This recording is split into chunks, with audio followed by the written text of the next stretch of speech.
Bien, merci Temataï Le Gaïc pour ces premières réponses. Vous restez avec nous pour commenter l'actualité qui se passe en Nouvelle-Zélande. Depuis plusieurs semaines, des milliers de Maoris manifestent dans les rues pour protester contre la politique conservatrice du nouveau gouvernement. Ils menaceraient le traité de Waitangi qui protège les droits des peuples autochtones. Et des militants se sont également levés au Fénois et Nicolas Pérez les a rencontrés. Regardez. La résistance maori fait écho jusqu'en Polynésie. Le collectif Maori Ora, composé d'une dizaine de personnes, souhaite apporter son soutien à ses cousins de Aotearoa. Ces derniers manifestent et dénoncent depuis 2 mois les orientations politiques conservatrices menaçant les droits des peuples autochtones qui ne représentent que 17% de la population néo-zélandaise. C'est une initiative familiale au départ parce que nous avons des origines maoris, nous avons des ancêtres qui ont été rois à Aotearoa, qui se sont battus, qui se sont levés pour défendre et préserver justement les droits des Maoris. C'est ce qu'ils ont, c'est ce qui leur a permis d'avoir ces droits aujourd'hui, aussi bien en Nouvelle-Zélande qu'ici en Polynésie. Et donc c'était un devoir pour nous de se lever et de manifester notre soutien.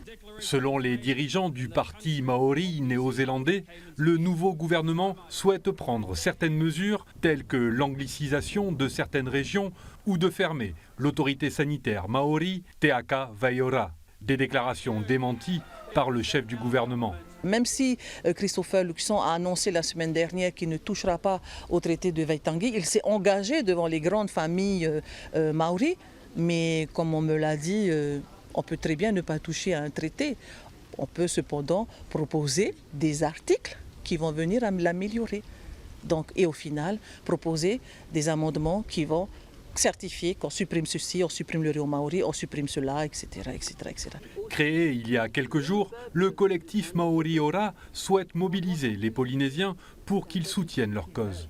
On a mis en ligne une pétition où il sera très simple en fait d'aller le remplir. Tu cliques sur le lien sur la page Facebook, tu remplis et ça reste anonyme. Personne d'autre que toi ne saura que tu as participé et que tu as signé cette pétition. Le samedi 3 février, une petite délégation de Maori vont se rendre à Aotearoa pour participer en fait aux festivités de la signature, de commémoration en fait de la signature du traité de Waitangi. Le 12 décembre dernier, cette mobilisation a atteint son apogée lorsque Anna Raiti Maipi Clark, plus jeune députée, a intégré la Chambre des représentants de Nouvelle-Zélande, dénonçait par le biais d'un haka l'intention de la nouvelle coalition menée par le Premier ministre Christopher Luxon de politique raciste en s'attaquant au traité de Waitangi de 1840.